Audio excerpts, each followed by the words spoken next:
guys, welcome to my channel. My name is ReadingBear and I hope you are ready for some more stories. And today, we'll take a look at some new I Don't Work Here Lady content. If you enjoyed my content, please don't forget to subscribe to my channel and post some bear emojis in the comment.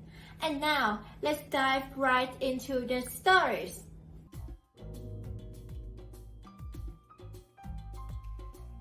The first story is titled I Don't Work Here, but since everyone's ignoring you, can I help?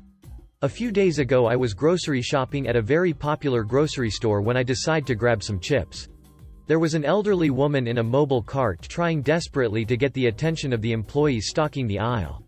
She would ask them to reach things for her and they would then get the item and run back to what they were doing, which was mostly just talking and not helping anybody, all while openly giving this poor woman dirty looks. I could see she was embarrassed having to ask for these things. Eventually the employees ran off to do other things and there she was, by herself, nobody around to help.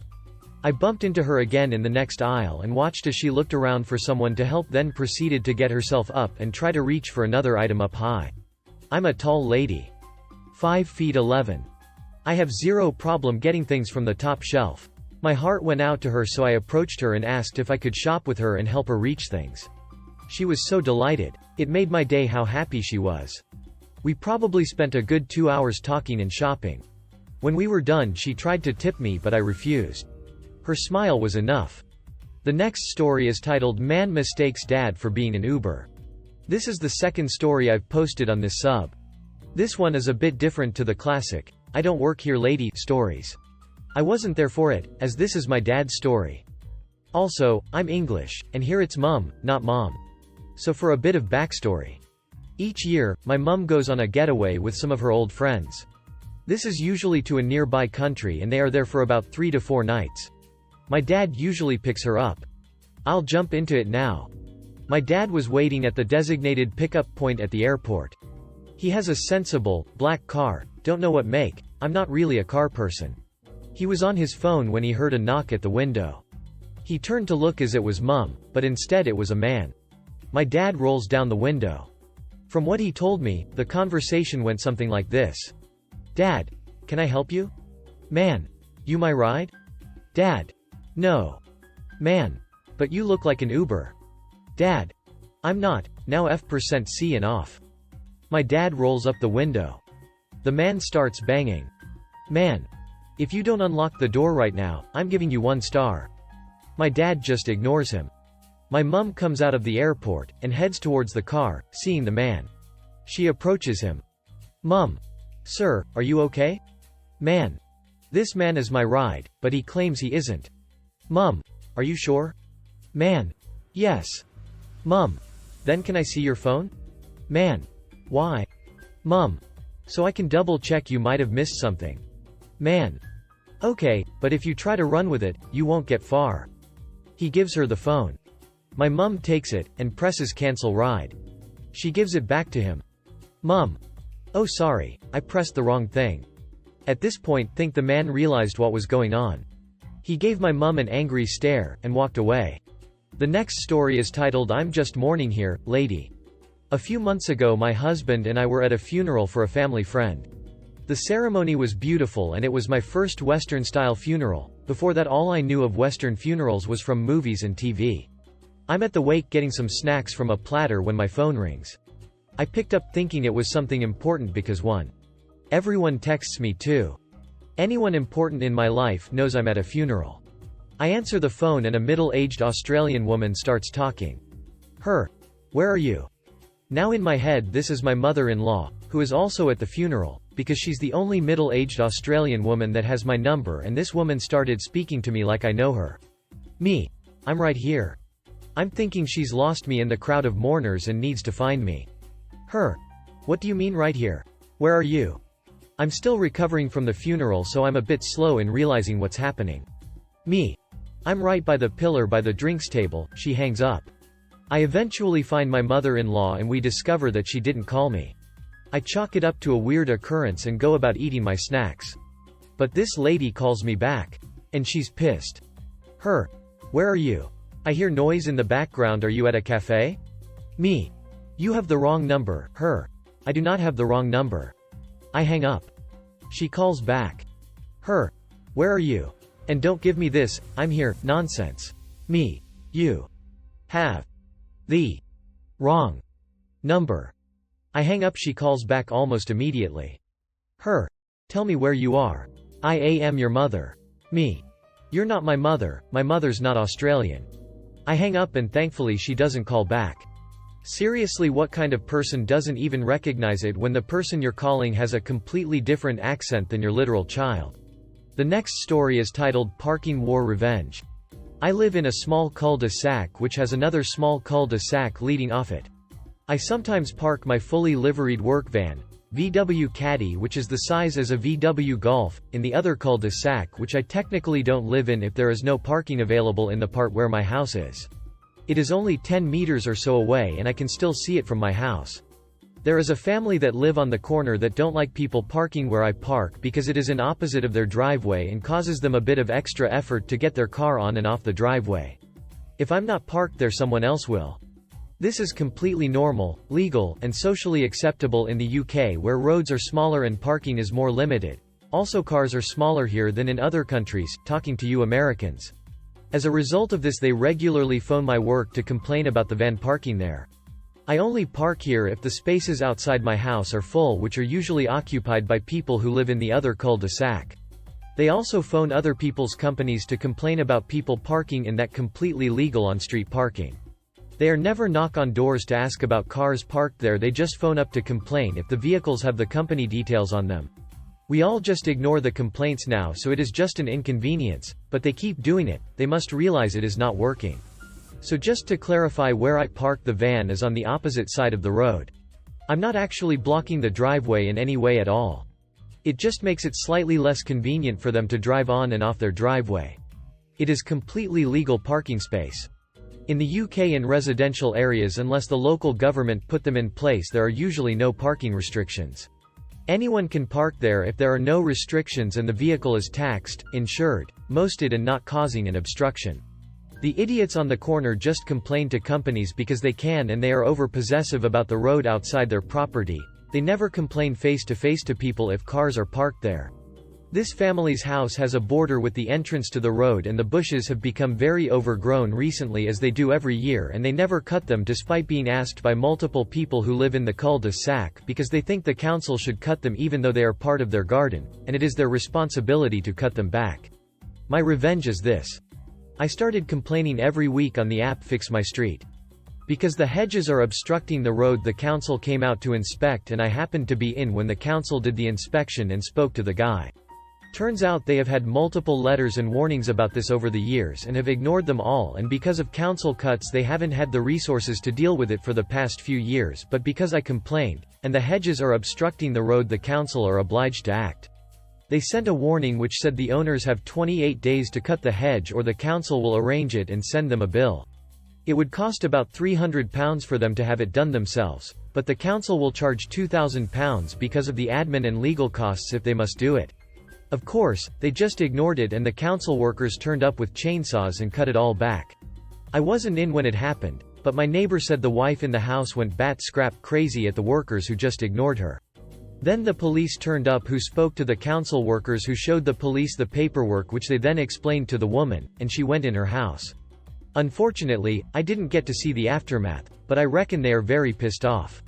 There have been other issues with this family that I am not putting here. They are known to be unreasonable. They have caused problems for other neighbors. They are the archetypal Karen family, especially the mother. My neighbors all agree with me and are more than happy that these people have finally had some comeuppance. No one else has any problem with parking in this road apart from them. The rest of us are adults and share. If you are going to pick holes and be rude, please do something else with your day. The next story is titled Psychotic and/or Drunk Karen Gets Violent Because I Don't Work Here Lady. I, 20 meters, am German. English is not my first language, so be kind please. I went to a very well-known electronics store here in Germany looking for some Nintendo accessories for my Switch. As I stroll through the aisle, an old lady approaches me, asking me where to find Steam cards. Since I know that I just told her they were by the register. The nice grandma was kind to me and told me she just thought to ask me because I was young and there were no employees nearby. So I helped her and went looking for my stuff again. I was wearing a red t-shirt and some really tight black pants. The shirt had Japanese signs printed on it as well, and I can't wrap my mind around how the next example thought I worked there. Now the story begins. As I pick up a nice case for my Nintendo Switch, I hear the signature, ahem. There was not a single person around before, so I immediately look up. There she is. A real nice Karen. Mid-50s, short red hair and secretary glasses. Never seen anyone's face scream, "Soccer mom," more. Soccer mom equals SM me equals me. SM.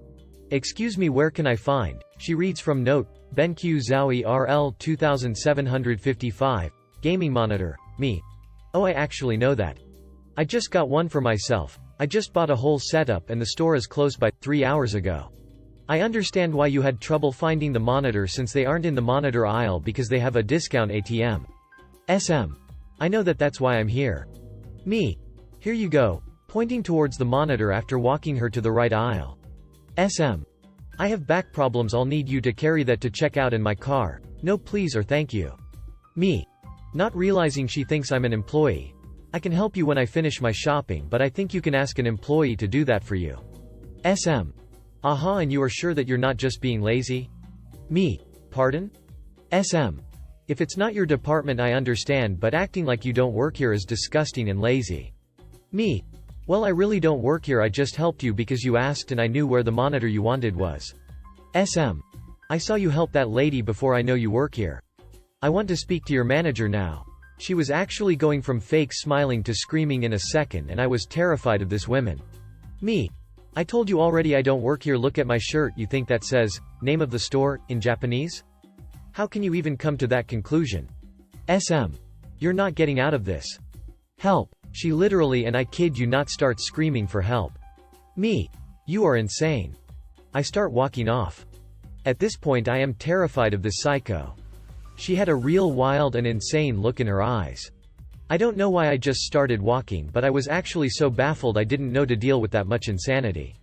Of course Karen isn't just going to let me walk. The psycho decides to grab me with one arm around my neck and her other is hand grabbing my throat. Now I start smelling the Prosecco. Just out of reaction and panic I forcibly fight my way free of the claws of the Karen and I elbow her face accidentally.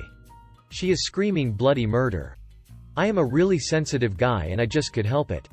I just start crying, lol. I didn't know how to handle what happened at all. SM is bleeding and screaming and I am crying. By now employees have arrived. And customers. SM. Your colleague just punched my nose in ME. Still ugly, crying. I don't work here, she just grabbed me. And I panicked, I am so sorry. At this point I try to see if Karen is okay and want to help her up and apologize. I'm a huge guy, 191 centimeters tall, muscular, and I easily weigh 110 kilograms. So I felt like I could have reacted better to her assaulting me other than trying to break free with full force. As I apologize while still weeping, LMAO, the psycho scratches over my face, hitting my lip which started to bleed like crazy. Me and Karen are bleeding, I can't stop crying because my body just doesn't know how to deal with that stress. Now we are sitting in separate rooms in the store waiting for police to arrive. The police pick up my story and give me real dirty looks and make some comments. I feel like the ground under my feet is slipping away. I still couldn't stop weeping or the bleeding of my face. After about actual 45 minutes of being scared out of my mind, the policemen come back with Karen behind them in handcuffs. They told me that they had reviewed the camera footage and that my story checks out 100%. They were taking her in anyways for actually throwing her phone in one of the employees of the store's face while waiting in that room. I am so sorry, I don't know the context to that, lol. So they asked me if I would like to press charges too. I, of course, said yes. So awful story with a kinda happy end. One of the worst days of my life for sure. I'm a real snowflake, that was too much to handle for me. Case is still ongoing. I can keep you updated. Her hearing is in a couple weeks as this story happened shortly after the release of Smash Bros for the Switch and German court is slow as duck. All I know is that she spent a whole night in custody, which makes me extremely happy to hear. Thank you for reading. I hope you enjoyed this actually, for once, real and extreme I don't work here lady situation. The next story is titled Apparently I Stole a Baby. Context. Before moving out I worked at a nursery in a local church on Sunday mornings. I'd had that job for nearly 7 years and have worked under the same lady for over a decade. She was the one who would put me on the schedule. After I moved out, I'd sometimes come back to visit. This was one of those times. So technically I did work there, but not this particular day. Sunday morning, and my mom introduces me to a family friend and her newly fostering infant. She's adorable and I ask to hold her. So for the next couple of minutes the three of us are just chatting, having a good time, and I'm gushing over the baby. Next thing I know, I've got someone gripping my arm like a ducking steel claw, and it's my boss, the head of the children's ministry at the church. She grabs me, I'm still holding the baby BTW, and tries to pull me away while saying in a very condescending tone, "Just to let you know, all of the children need to stay in the nursery. You can't be out here socializing." I honestly didn't even say anything at first cause I was so dumbfounded, like, did this lady really think I just stole a baby? I know she's kind of had it out for me for a while for stupid reasons, but really? You are the one who puts me on the schedule, so you know I'm not working today. Plus I've been working under her for over a decade, and she really thinks I'm that incompetent that I'd leave the nursery with someone else's child just to go hang out and chat. Finally I managed to mention that I wasn't working that day, and the foster mother spoke up about it being her baby, who was too young for the nursery anyway, and my boss reluctantly let me go and apologized for the confusion. I still can't wrap my mind around this even months later. The next story is titled Karen Tells My Parents I Assaulted Her Because I Didn't Work at a Lemonade Stand. When I was around 15, I was walking down the sidewalk from the woods where I was climbing some trees and messing around. I saw a lemonade stand. Some kids were getting ready and approached the stand to see how much the lemonade cost, when I spotted a Karen-looking figure jogging along the sidewalk towards the stand. The kid who was running the stand had gone inside to get things for the stand, leaving me alone by the table. Karen approaches me and says, "Hey kid, can I get one glass of lemonade?" I didn't think much of it and responded that it was not my lemonade stand, but Karen was not having it. I started off walking away, but she said, "Ahem, I asked for some lemonade," in a bratty voice. I once again said that I did not own the lemonade stand. She grabbed me by my shirt and pulled me back to the stand. "You know you work here, now get me some lemonade, you brat." I got scared and ran off down the sidewalk with Karen yelling after me. I got home, and though it was over, but after 15 minutes there was a knock at the door.